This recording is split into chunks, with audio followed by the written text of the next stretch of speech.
Welcome in to Daily Faceoff Live, your go-to source for everything hockey. Live every weekday at noon Eastern.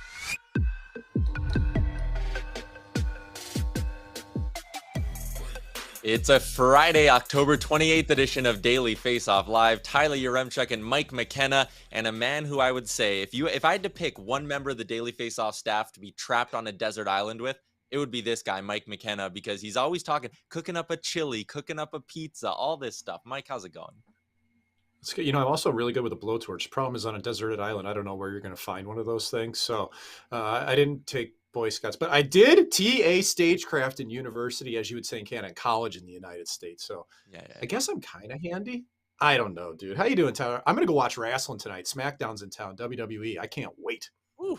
Look at that. So let's roll Yeah. through this show. We're both excited to get to the weekend. So let's throw 2 minutes and 30 seconds up on the clock and start with some talk about the Toronto Maple Leafs, who dropped an OT decision to the San Jose Sharks last night. Erik Karlsson gets the winner. We'll have a little bit more on him in just a second here. But for Toronto, it's not panic time. And I saw people yesterday on Twitter going, oh, is it time for Sheldon Keefe to be on the hot seat? And I'm not quite getting there because they're above 500. Let's be real. But Mike, they've lost 3 games this year to Montreal, Arizona, and San Jose. 3 organizations who are expected to be basement dwellers this year. And the Leafs, who are expected to be cup contenders, cannot find a way to beat them. Is that a concerning sign or just a coincidence that they're showing up flat for these games? At this point, I think it's concerning because it's been 3 games against clubs that really aren't in the top half of the NHL. Now, do they work? Sure. Montreal's a dangerous team. I think that they're undercover sneaky. But you look at last night against the Sharks, who've been completely listless all season, and it's just a microcosm of what's been going on with Toronto. They just can't put games away against top teams. Now, have they lost 2 in a row? Sure. I don't think Keefe really hits hot seat territory unless the Leafs go into LA and Anaheim and lose those games. And then they go home to Philly and lose a game. Like if you lose 5 in a row and then you lose one at home against Philly, I think that's when it might change the discourse. But, this club right now in Toronto's having a hard time scoring. They're 27th in the league in offense, power plays mid-pack. Like Matthews has 2 goals. And, you can say it's all on the players, but there's some coaching aspect to that too. And they've gotten good defense and goaltending. That's been forgotten. Like Samsonov has a .932 save percentage and he's 4-1. The problem though, Tyler, the other goaltenders, Murray had 1 bad start and loss. Shalgren, 0-1-1. He's got an .857 save percentage. The goaltending, that's still on Kyle Dubas. And I don't think it's set because if you're dependent on Samsonov to play every game from here on out to have a chance to win, I don't like those odds. So let me ask you this. Jake Muzzin goes on LTIR, and Mitch Marner had some really interesting comments about how, the key for Muzzin is, to get his day-to-day back to normal. Let's say you're in Kyle Dubas's seat, and you have that Muzzin LTIR money. Murray could be coming back at some point as well, but you have the Muzzin LTIR money. Are you prioritizing goaltending or defensive help for this team? Well, I didn't like the goaltending going into the season at all to start the year. Mm-hmm. And I think you're at a point now, especially with, Joseph Woll is another goaltender in the Leafs organization. Well, he's been hurt. And Shalgren's been, kind of what you expect. Like he's been okay, a warm body. Like I do think there's a glaring hole. And even look at a team like Vegas. They got 3 NHL goalies right now. Brossoit isn't playing, but Brossoit's going to be back in the lineup in the next month or so. There's 3 guys there. You just wonder, like, with that little bit of available money, if you got $2-3 million extra dollars, that's about the right amount to get a serviceable goalie in the NHL. And I think that's going to matter for the Leafs. I think Dubas is going to have to think about it. Plenty of big decisions to come. You mentioned Matthews only at 2 goals on the season. Do you still think he can get hot and get to 60 this year, or is that out of the question with the slow start? Yeah, it's going to be tough. 8 games in, you have 2 goals. We were pretty excited about 60 goals last season. I still expect him to be in the high 50s. But they're going to have to come in bunches now. He's shown he can do that, and the power play is going to have to be better as well. Let's flip the script a little bit, and it feels weird to talk about this, but the San Jose Sharks get a win last night, and yet here we are talking about a complete teardown that's likely going to happen in that organization. Pierre LeBrun from TSN saying yesterday that, and I'm paraphrasing a little, but the Sharks are open to pretty much anything that doesn't involve Tomas Hertl. And my mind immediately jumps to a guy who's at the bottom of their stats page right here, but Timo Meier, just 1 goal in his first 10 games. He scored it last night. For me, he's 26 years old. He's proven that he can be a top-line guy for stretches in this league. Even if you're going into this big rebuild, In 3 years, he'll still be in his 20s. He could probably still help you coming out of this rebuild. I look at Timo Meier as the ultimate sign of where things will go in San Jose. If you trade him, you are committing to suck for the next 5 years. If you keep him, maybe there's a chance this is an LA Kings style rebuild where you just keep the core pieces, get some young talent in here, and boom, you're back in the playoff hunt in a couple of years. Meier is the big deciding factor for me. Mike, when you look at this list of players who could be available for San Jose, do you agree with me? Is Meier the name that you're kind of keeping an eye on? Well, he's the one that I think has trade value. And the problem for me is that Meyer's pretty inconsistent in my eyes. I've seen him disappear in games. I've seen him be unbelievable in games. He's got to be physically engaged if he's at his best. What if you're Mike Grier, the GM of the Sharks, if you look at your lineup and go, who do I need to keep? I don't think Meyer's on that list. Like, I think Hurdle's on the list just because you're not going to move that contract, and he's probably going to be the linchpin going forward. So who's left? I mean, Carlson at $11.5 million. How are you ever going to move that deal? That just seems like an albatross. Does anybody in the league want Logan Couture at $8 million? I wouldn't. Who else? Vlasic. Okay. Vlasic said he wasn't used properly last year by Bob Bugner. Well, Vlasic has 0 points in 10 games this year as DAS 5. So, like, I don't know who on this roster is going to garner a whole lot of anything on the trade market.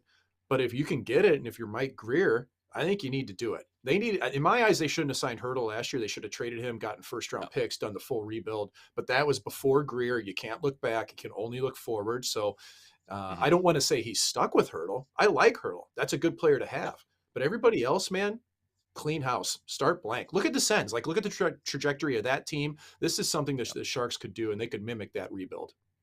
Yeah, and with Meier, like I do like him. I think maybe you could keep him around, but you're right. Like no one else there is going to get you multiple good assets. And if you let a team negotiate with Meier and get him signed to an extension, you're probably getting maybe not quite an Alex DeBrincat-esque return, but multiple solid assets. I want quickly before we switch to the next topic.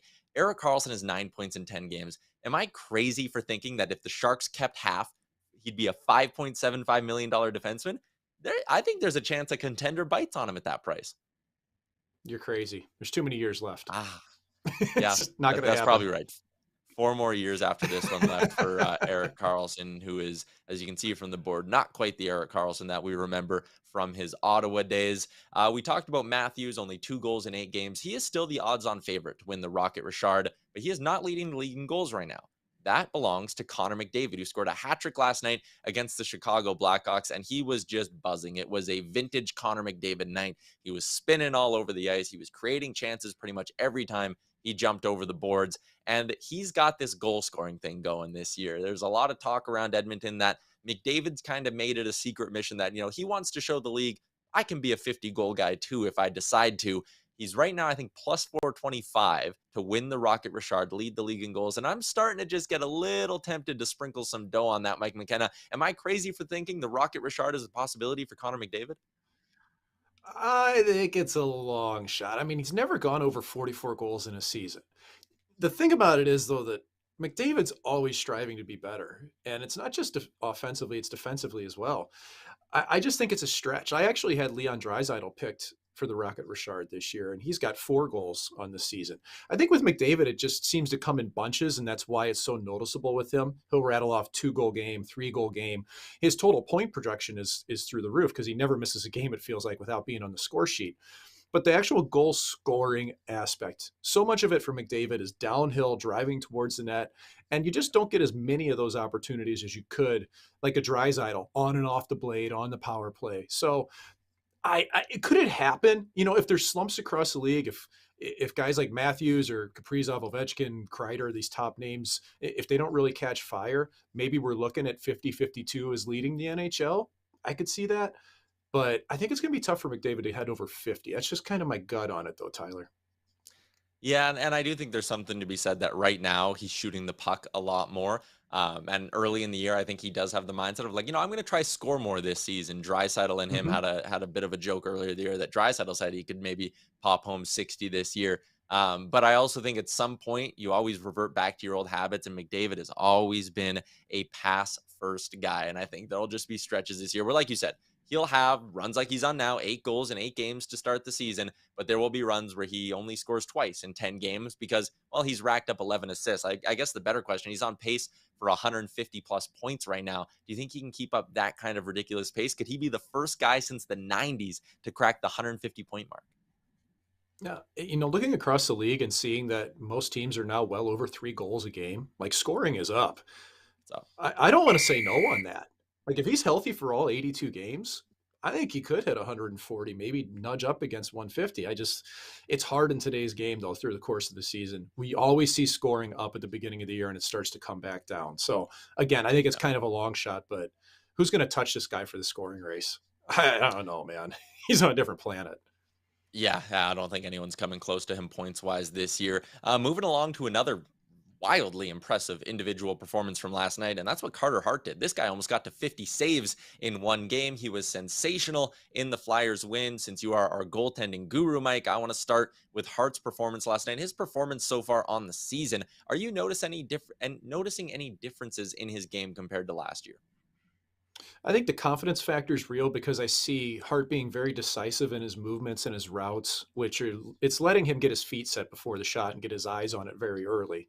And I've seen him be a little bit more reactive too. And it's not even just the on ice thing; it's the off ice. Like you're seeing wins now with Carter, and the post game picture that the Flyers are tweeting now. It's Carter Hart with a baseball bat and his teammates, and like I just feel like he's probably at a stage in his career where he's a little more comfortable in the NHL and in his own skin. And I love to see that fun-loving side come out. That's what you need to have in a goalie, is somebody having a good time. But I think Carter Hart and Jake Ottinger have been the best 2 goalies in the NHL so far this season. And I think it's something of a mirage with the Flyers right now because they are still giving up an awful lot, Tyler. I mean, Hart's averaging 38 shots against per game. Last night was the first time all year that he's allowed more than 2 goals in a game. He allowed 3 last night against the Florida Panthers. So, like, can Hart carry this club throughout the whole season at this level? No, I don't think that's going to happen. They've got to defend better. They're going to have to find some offense. But I do think that Hart can make this team be a tough out. Like, I think that they may be in the mix in a mid-pack club by the end of the season. He's definitely kept them to be respectable because right now the underlying numbers aren't good. It's been a lot of Hart in Philly. Yeah, it's been almost all Carter Hart. I get that guys like Konechny and Hayes are having good seasons, right around a point a game. But I look at this Flyers team. Their special teams isn't good. They're 15th in power play percentage. They're in the bottom half of the league in PK percentage. I went to Natural Stat Trick. I looked up how their shot metrics are going. They're 30th in the NHL in 5v5 shots. Dude, none for of the percentage. stats are good. None of them are None of the good. advanced stats are good. None of them. They're high danger. They're, as a team, Hart and Sandstrom, their team high danger save percentage at 5-on-5 is 979. Mike, it Right. doesn't take a genius to look at these numbers and go, this Flyers team is a mirage. It's a great story. They're working hard under Tortorella. They're first in the Metro. Awesome. Good for you. They're not making the playoffs this year. I don't have them, but I have them out of the gutter. I don't see them finishing last. Just they will work. They will get better under Tortorella defensively at some point. That's a bit of a maturation process for that club. And hey, man, they're still missing players like with Van Riemsdyk and Atkinson not always available. You hope they find some health, but Carter Hart's been the main show for the Flyers. Yeah, I mean, that's a good point. If they were healthy and you had Couturier, Van Riemsdyk, and Atkinson, that's basically a second line right there you could slot in. But Couturier suffered a setback. He's not skating anymore. Who knows? Or Van Riemsdyk's going to be out for, I think, still a month plus right now. So they're just not going to get healthier. And I just can't see the way they're playing. I don't view it as sustainable. But there are maybe some fantasy gems on that Flyers team. A guy like Kevin Hayes has been shooting the puck a lot. And we're going to keep talking a little bit more fantasy with our friend Nick Alberga.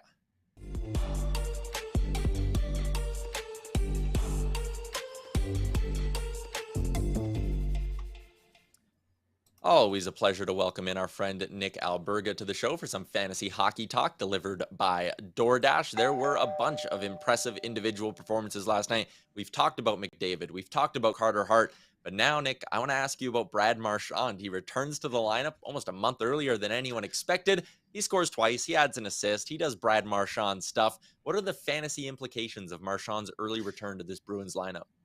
Yeah, ho-hum, Ty. He didn't skip a beat, and thanks for having me as per usual, guys. I just think you look at the Boston Bruins in general, I think they've been the most surprising team out of the gates. I think everybody was ready to write the obituary on this team, hadn't seen them coached under Jim Montgomery, and they've been a revelation early on. I thought even Jeremy Swayman was phenomenal last night after 2 so-so efforts to start his campaign. From the Marchand perspective, I think he was trolling all of us. And kudos to anybody out there who was able to select Marchand.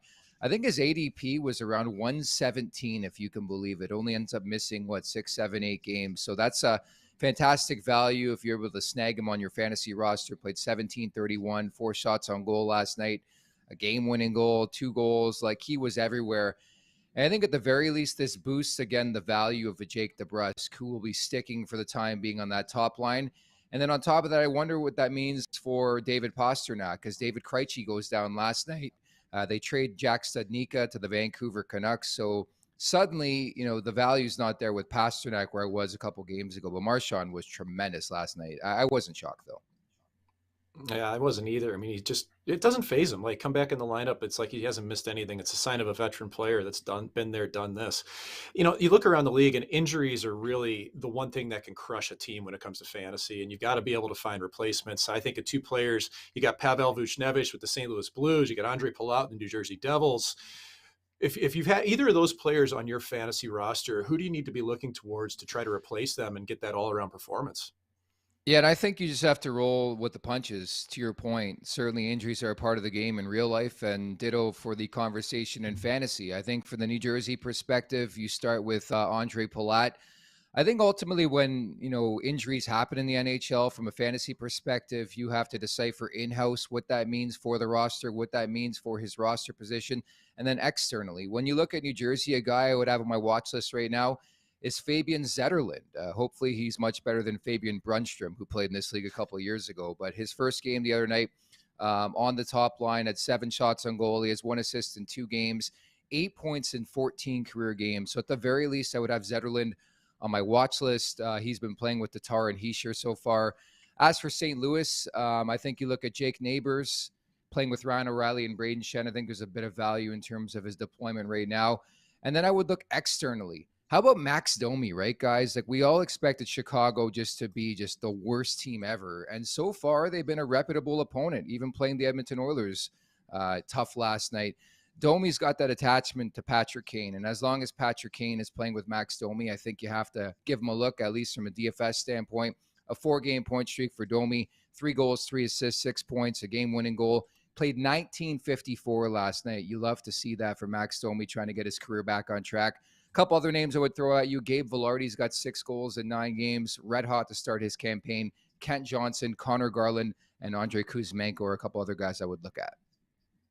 Nick, my approach to fantasy is I like being a little bit of an injury vulture. Like, when I see someone go down, even if they're not on my team, I want to be scooping up someone off the waiver wire and just kind of making sure I'm extra screwing the guys in my league. Miro Heiskanen's situation, that's what I'm keeping an eye on right now. He's down for the Stars. Who should I be vulturing off the waiver wire here?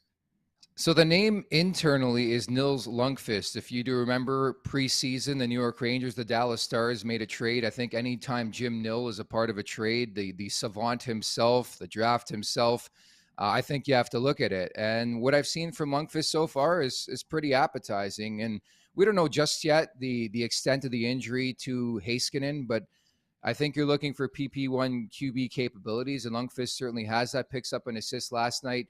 Jake Ottinger's been a phenomenal story, as you know, Mike, so far in the season. I think, quite honestly, your best look is going to be externally. I've really liked what Brandon Montour has brought to the table for the Florida Panthers, filling in for Aaron Ekblad. I thought he was a beast last night, although it's been a bit of a struggle and a work in progress for Florida early on, which we expected. But 4 points in the last 4 for Montour. Matt Grzelcyk is another guy with the Boston Bruins, especially with Charlie McAvoy still not playing games. He's the QB on PP1. You get that attachment, you get the exposure to 63, Pastrnak, Bergeron, the list goes on and on. So Grzelcyk's another guy I would take a flyer on right now. I would also take a watch list look at David Jiricek, expected to make his NHL debut tonight for the Columbus Blue Jacket. The pedigree is there, 6th overall in 2022. He has 4 points in 5 AHL games so far this season, and they're desperate, of course, with the injury to Adam Boqvist. And a couple other names, Ryan Pulak and Brady Shea. It's a bit harder to find value right now in the back end in fantasy hockey. This has been Fantasy Hockey Talk, delivered by DoorDash, where you can use the promo code GameDay25, gets you 25% off and no delivery fees on your first order of $15 or more when you download the DoorDash app. Nick, enjoy the weekend of NHL games, and thanks for doing this. I'm hungry. I'm going to do that right now. Thanks for having me, guys. Take care. That way, Muzzy.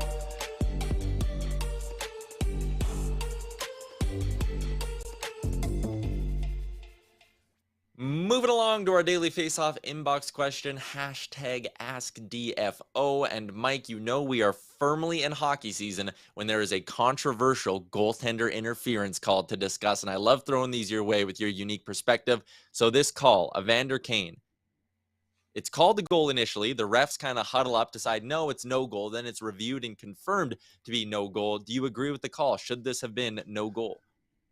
I don't agree with the call. Just when I think I've got a good grasp on what's taking place for goalie interference in the NHL, I lose it again. I don't like this because I think Stalock had enough time to recover from Kane falling on top of him to be able to make that next save. And you'll see when the puck goes to the point, Stalock really he's up and ready for this shot. He may not have a stick, but he's recovered to his edges and he's got a chance to make that save on Kane. So I'm very surprised that this ended up being called a goal, because typically the interference is going to happen on an initial shot. And then if the goalie can't recover in time, that's when you may be able to go back and take one away. I thought Stalock didn't have a lot of urgency to get up here either. I still think he should win the Masterton, but I think he needed to get up here in a hurry to be ready for that next shot. So I was very surprised by it, Tyler. Yeah, I kind of was too. Just again, there's an overhead view of it too, which we don't have. But Kane was outside of the blue paint, was pushed into the blue paint, and I do think there was a bit of a sell job from Kane to fall a little harder into the goalie. But then, like you said, seems like there was almost a bit of a sell job from Stalock to go, I'm going to. Yeah, I think it went both ways. Yeah, so and that's why, again, after the ref initially pointed it in, I kind of thought, that's a tough one to overturn. But then they changed their mind. The call on the ice then became no goal. It was very confusing. And Evander Kane eventually gave the refs an earful and got a 2-minute penalty for it as well. It was a wild night last night in Edmonton, but Mike and I are on the same page. I feel like that one there probably should have counted. And if it did, the Oilers would have covered the puck line. They did not. And that was actually the only bet I missed last night. So let's transition over to our Pointsbet Daily Bet segment. I was, again, solid night. I went 3 for 4. And tonight there's not a ton that I like, but we can dig into it courtesy of our friends over at PointsBet Canada. I'm starting with the Colorado Avalanche taking on the New Jersey Devils. And the Devils have been a good story so far this year. They started a little slow. They started to find their groove, though.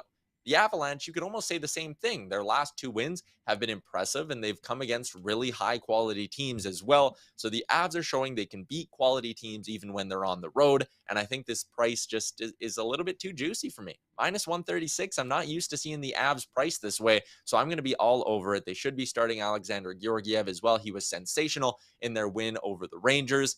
Avs money line minus 136 is my first play. Also, I'm taking a player prop out in Vegas. It's Jack Eichel to pick up an assist. He only has 4 in 8 games so far, but you're giving me a plus 120 payout. They're taking on a Ducks team that has been bleeding offense or bleeding goals against as well. I like taking Eichel plus 120 to grab an assist. And just quickly circling back to that New Jersey-Colorado game, even though I'm taking Colorado, I do also like Jack Hughes to go over 3.5 shots. He had hit this in 5 in a row. That streak ended in their last game out. I like him to bounce back, go over 3.5 shots at a nice plus 100 even money price tag. And those are my 3 plays for a Friday night in the NHL. To wrap up the show, Mike McKenna, you got garbage time. Every year we do this. Everybody's giving it to Thatcher Demko about knocking the net off. Look at him do it on purpose. Oh, what's he doing to these nets? It's always coming off. He's been doing it on purpose. He just wants to get a whistle. Like, you can go down through the tweets yesterday and see a lot of them that are similar to it. And I'm just so sick of this, man. There's no goalie in the NHL that's purposely going out and knocking nets off on purpose. I wrote an entire article about it last year about how the NHL can fix this. And the problem is that the NHL allows on-ice officials, linesmen, referees, to go over and put the net back in place after it's been dislodged for the first time. What happens is snow gets down in the hole, and then you can't insert the marsh peg deep enough in the hole to keep it in place, the post, okay? Now, I understand how this sounds, but this is reality, and this is a very technical description of this. And I'm watching last night, and the linesman puts the marsh peg in Seattle, and he starts stomping on the top of it with his skate blade to try to get it deeper in the hole. Why don't we have rink crews ready for this to skate out there, get out the turkey baster or whatever you need, the shop vac, clean out the hole, insert the peg, put the net on so we don't have these problems and we don't have people going bananas on Thatcher Demko for knocking the net off. I had one guy suggested he use this blade like a can opener to knock the net off. I played goalie for 29 years. I've never found a way to leverage my skate blade as a can opener to knock the net off. So I've had it, Tyler. I'm going to go watch wrestling tonight. This has been a great show. This has been a great show, and you get fired up about this, and that's what I love. But the insight into, like, we have rink crews for a reason. If it would take of all the things that we Put have them on delays skates. for, yeah, Yes. we Just review open everything the in the gates. NHL. Yes. And we're letting linesmen put the nets back on. It's dumb. It's absolutely Makes no dumb. sense. Yes. Makes no sense, Mike. It's one of those things. It's a safety thing too. So I'm with you 100%. I don't think anyone would argue with you. One of those little nuances of the game that the NHL could very easily start getting right. That's going to be a wrap for another fantastic week of Daily Faceoff Live. Shout out to Brendan Bradley, who's on graphics, Alex Allard, our technical producer as well. It's been a solid week. We'll be back on Monday, though, when Frank Saravalli is back in the big chair. Enjoy your weekend. We'll talk to you then. Thanks for tuning in to Daily Faceoff Live. Make sure you hit the subscribe button to never miss an episode.